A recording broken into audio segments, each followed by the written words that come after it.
Selamat pagi semuanya. Pertama-tama kita panjatkan puji dan syukur kepada Tuhan Yang Maha Kuasa atas berkatnya kepada kita pada pagi hari ini. Baik, langsung saja saya membacakan materi saya pada pagi hari ini dengan judul Peristiwa Setelah Tanggal Neraca.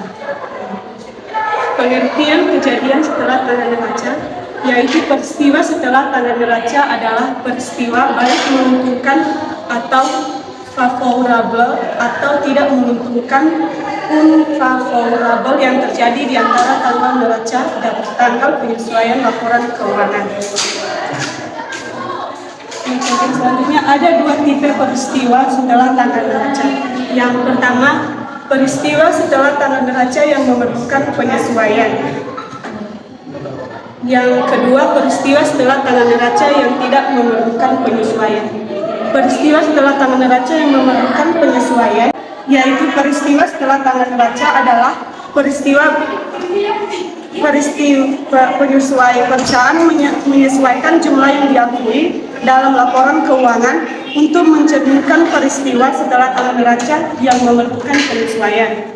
Yang kedua, peristiwa setelah tanggal neraca yang tidak memerlukan penyesuaian, yaitu perusahaan tidak boleh menyesuaikan jumlah yang diakui dalam laporan keuangan untuk mencerminkan peristiwa setelah tanggal neraca yang tidak memerlukan penyesuaian. Yang materi selanjutnya pengungkapan ada beberapa bagian. Yang pertama, tanggal pengesahan untuk menyelesaikan, yaitu perusahaan mengungkapkan tanggal penyelesaian laporan keuangan dan pihak yang bertanggung jawab menyelesaikan laporan keuangan. Yang kedua, pemutakhiran pengungkapan tentang kondisi pada tanggal neraca. Jika perusahaan menerima informasi setelah tanggal neraca tentang kondisi yang ada pada tanggal neraca, maka perusahaan harus memutakhiran pengungkapan kondisi tersebut sesuai dengan informasi terkini. Yang ketiga, peristiwa setelah tanggal neraca yang tidak memerlukan penyesuaian, yaitu apabila peristiwa setelah tanggal neraca yang tidak memerlukan penyesuaian adalah penting, dalam arti jika tidak diungkapkan akan mempengaruhi pengambilan keputusan pengguna laporan keuangan, maka perusahaan harus mengungkapkan informasi berikut untuk setiap peristiwa tersebut. Nanti kita pada contoh-contoh peristiwa setelah tanggal neraca. Yang pertama, pembelian inventaris. Jika perusahaan membeli peralatan atau inventaris baru setelah tanggal neraca, maka hal ini akan menjadi peristiwa yang terjadi setelah tanggal neraca. Contohnya, perusahaan membeli komputer baru atau peralatan kantor lainnya setelah tanggal neraca. Yang kedua, penjualan saham. Jika perusahaan menjual sahamnya setelah tanggal neraca, maka ini akan menjadi peristiwa setelah tanggal neraca. Misalnya, perusahaan menjual sebagian sahamnya kepada investor baru setelah tanggal neraca. Yang ketiga, penerbitan utang, yaitu jika perusahaan menerbitkan obligasi atau pinjaman baru setelah tanggal neraca, maka ini akan menjadi peristiwa setelah tanggal neraca. Contohnya, perusahaan mengeluarkan obligasi untuk mendapatkan dana tambahan setelah tanggal neraca. Yang terakhir, pembayaran dividen, yaitu jika perusahaan membayar dividen kepada pemegang sahamnya setelah tanggal neraca, maka ini akan menjadi peristiwa setelah tanggal neraca. Misalnya, perusahaan membayar dividen tunai kepada pemegang saham setelah tanggal neraca. Penambahan karyawan, yaitu jika perusahaan merekrut karyawan baru setelah tanggal neraca, maka ini akan menjadi peristiwa setelah tanggal neraca. Contohnya, perusahaan mengangkat beberapa karyawan baru untuk memenuhi kebutuhan tambahan setelah tanggal neraca. Perubahan kebijakan akuntansi, yaitu jika perusahaan mengubah kebijakan akuntansi setelah tanggal neraca, maka ini juga akan menjadi peristiwa setelah tanggal neraca. Misalnya, perusahaan memutuskan untuk mengubah metode penyusutan aset tetap setelah tanggal neraca. Baik, sekian dari melaporkan hasil makalah saya pada pagi hari ini. Jika ada teman-teman yang ingin bertanya, saya persilakan.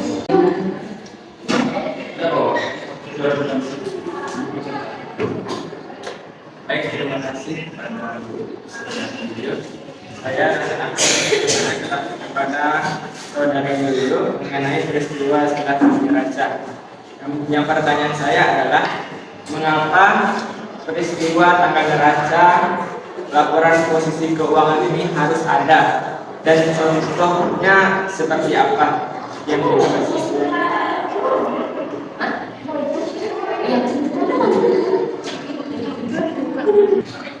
Baik, saya akan menjawab pertanyaan saudara Rasid. Yang pertanyaannya, mengapa peristiwa tanggal neraca ini harus ada dan contohnya seperti apa? Peristiwa tanggal neraca adalah kegiatan atau transaksi yang terjadi pada akhir periode akuntansi yang memiliki dampak langsung pada posisi keuangan perusahaan.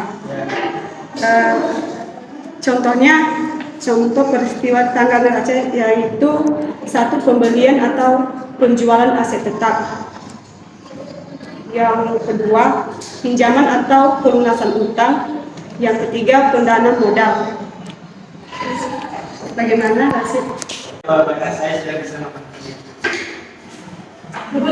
Baik, sekian dari hasil pemaparan makalah saya pada pagi hari ini. Saya ucapkan terima kasih. Baik, selamat pagi buat kita semua. Shalom. Baik, kenapa saya berdiri di sini? Karena saya ada tugas. Jadi pada hari ini kita akan bahas tentang laporan arus kas. Apa itu laporan arus kas? Di sini kita akan bahas. Awalnya dulu ada laporan ya. Kalau laporan itu biasanya kalau ada orang ditilang ya, dia harus melapor pada enggak juga ya, mungkin kamu kayak gitu. Jadi untuk mempersingkat waktu dan situasi dan tenang, kita masuk pada keunggulan arus kas. Keunggulan arus kas itu ada banyak, mungkin kita akan bahas satu persatu. Yang pertama ada informasi tentang arus kas yang real. Itu sangat jelas ya. Kalau yang bertanya nanti selanjutnya.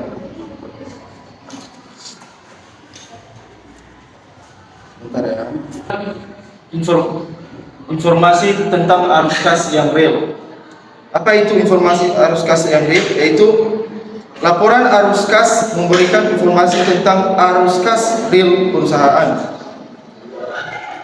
yang meliputi arus kas masuk dan arus kas keluar.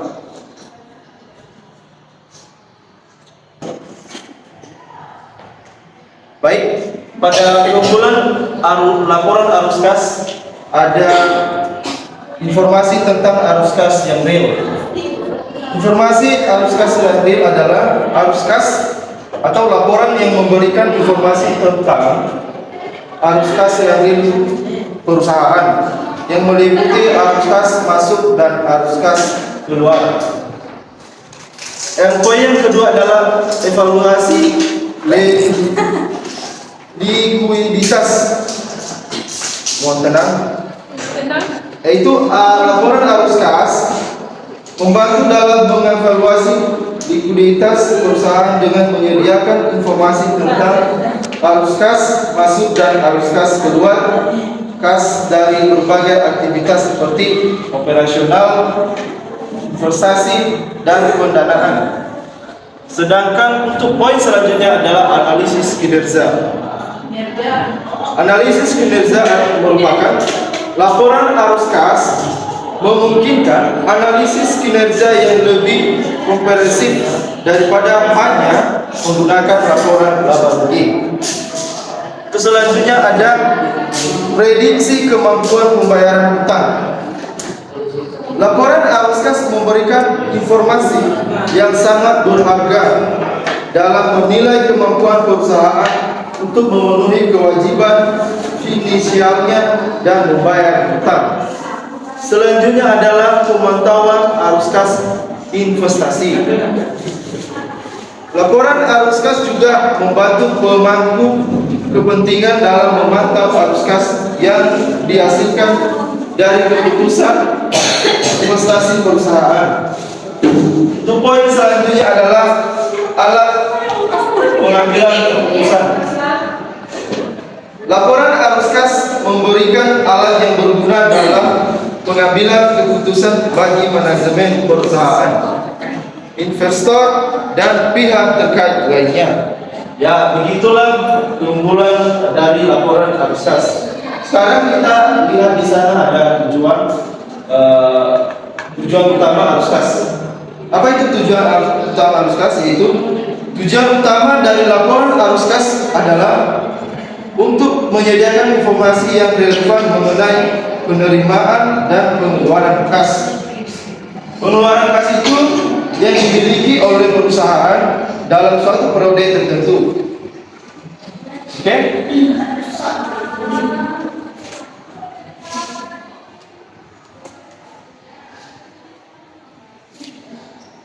Ya. Sekarang kita masuk pada pelaporan arus kas. Hal-hal pelaporan arus kas yaitu ada perubahan kas akibat operasional perusahaan selama periode tertentu. Ada transaksi investasi, ada transaksi keuangan, ada pertambahan dan pengeluaran bersih jumlah kas dalam satu periode. Menurut Arthur dan sebagainya,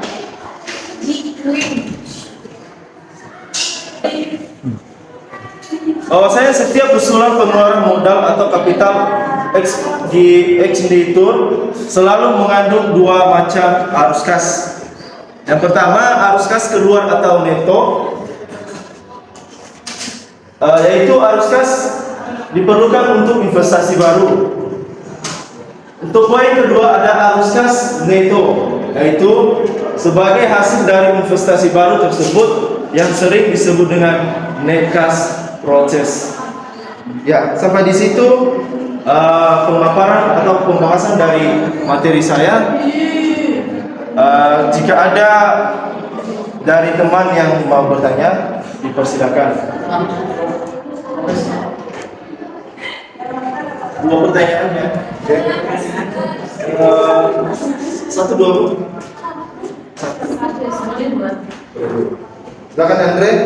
Saya bertanya kepada Is, bagaimana dampaknya jika laporan arus kas tidak dibuat oleh sebuah perusahaan?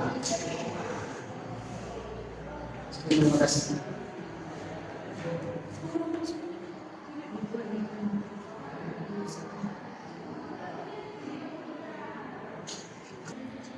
Silakan kepada saudari Aisyah.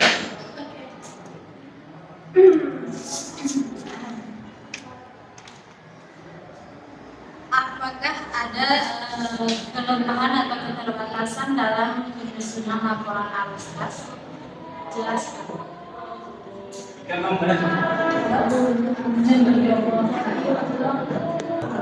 Baik, di sini saya akan menjawab pertanyaan dari saudara Andre dengan pertanyaan, bagaimana dampak jika laporan arus kas tidak dibuat oleh perusahaan? Ya, kalau kita logika, jika perusahaan tidak membuat laporan arus kas, mungkin ada beberapa dampaknya. Yang pertama adalah ketidaktransparan keuangan. Betul. Jadi misalnya dari keuangan atau dari bendahara perusahaan tidak ada kejelasan dari laporan arus kas, berapa pemasukan, berapa pengeluaran. Jadi harus ada pelaporan arus kas. Jadi dampaknya itu ketidaktransparan keuangan. Jadi tidak jelas ya keuangan itu kemana, entah ke rumah, entah ke kantor, bukan? Kedua, ada kehilangan informasi tentang likuiditas. Ya. Dari keunggulannya tadi kan ada evaluasi likuiditas. Jadi ketika tidak ada pelaporan, maka ada kehilangan informasi tentang likuiditas yang memberikan informasi yang penting tentang likuiditas perusahaan, yaitu kemampuan untuk memenuhi kewajiban keuangan dan dalam jangka pendek. Tanpa laporan arus kas, pemangku kepentingan tidak akan memiliki gambaran yang jelas tentang arus kas masuk dan arus kas keluar. Jelas kan? Nanti kita sebagai orang dalam itu tidak akan tahu bahwa seberapa banyak uang yang masuk, seberapa banyak pengeluaran ketika tidak ada laporan arus kas.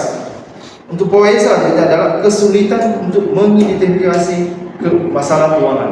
Ya, sulit kita untuk mengetahui bagaimana sih sampai di mana proyek kita ini, seberapa anggaran yang sudah dikeluarin, apa aja bentuk hasil dari pengeluarannya, terus bagaimana kayak bentuk apa saja yang dipakai ketika mereka kan bertanya dan terus bertanya. Saya juga bertanya. Maaf ya. Ada selanjutnya adalah penurunan kepercayaan pemangku kepentingan. Betul. Ketika Anda bekerja sebagai bidang keuangan, mungkin saya akan bertanya-tanya sebagai sekretaris ya. Dia korupsi ini ya. Kok sampai sekarang nggak ada pelaporan sih? Ya, sering terjadi dan itu mungkin ada kerjasama. Itu bukan hanya sekarang, mungkin udah lama ya, udah lama. Pada zaman belum lahir lah kita gitu. Ya begitulah. Ada beberapa dampak ataupun kendala. Apa tadi? Oh maaf ya. Dampak ya jika laporan arus kas itu tidak dibuat. Bisa dipahami atau belum? Terima kasih ya. Semoga bermanfaat. Baik, untuk pertanyaan selanjutnya ada saudara Aisyah. Dapat ya? Apakah apa tadi? Apa keterbatasan? Apakah ada ya?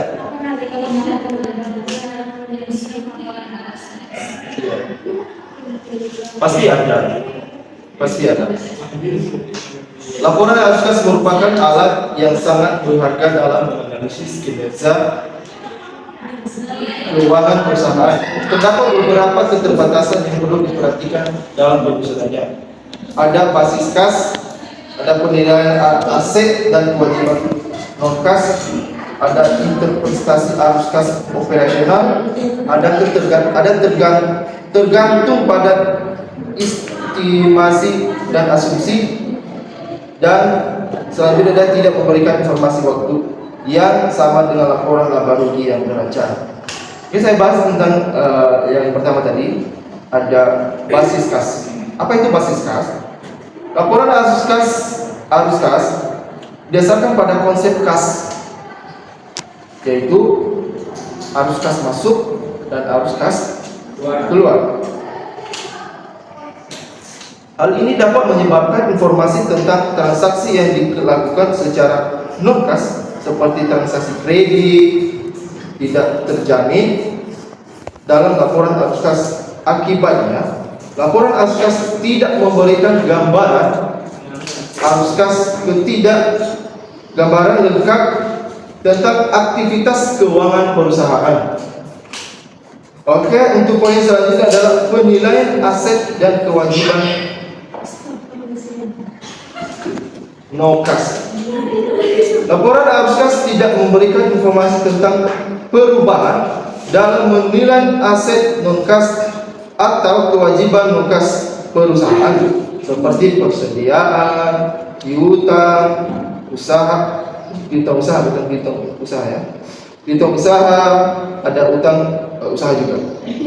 Dalam hal ini, laporan arus kas tidak memberikan gambaran yang lengkap tentang perubahan kekayaan perusahaan.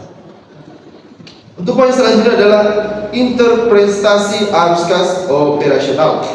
Terkadang interpretasi arus kas operasional dalam laporan arus kas bisa menjadi subjektif.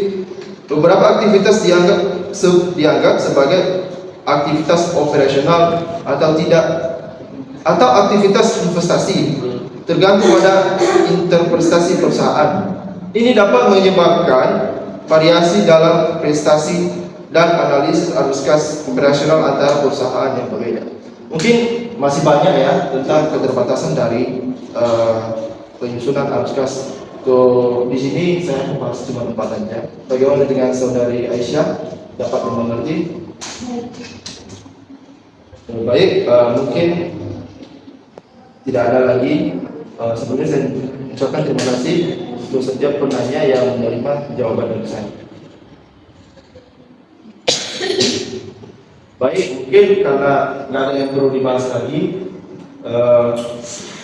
saya tutup dengan mengucapkan Assalamualaikum warahmatullahi wabarakatuh. Waalaikumsalam.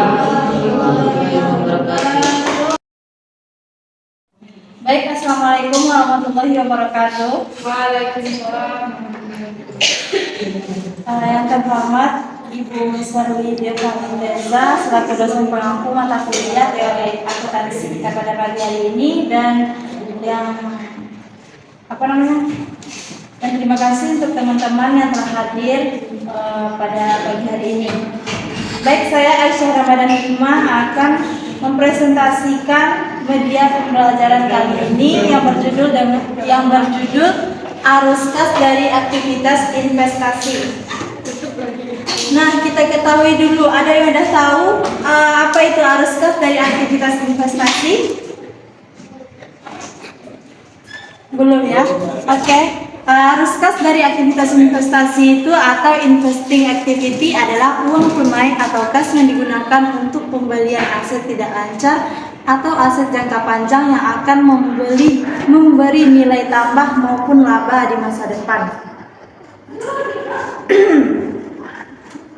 Pengungkapan sisa arus kas yang berasal dari aktivitas investasi ini perlu dilakukan sebab arus kas tersebut mencerminkan pengeluaran yang telah terjadi untuk sumber daya yang dimaksudkan menghasilkan pendapatan dan arus kas masa depan, termasuk memperoleh pinjaman atau memberikan pinjaman, melakukan pembelian atau melepas investasi dari properti, pabrik, dan peralatan.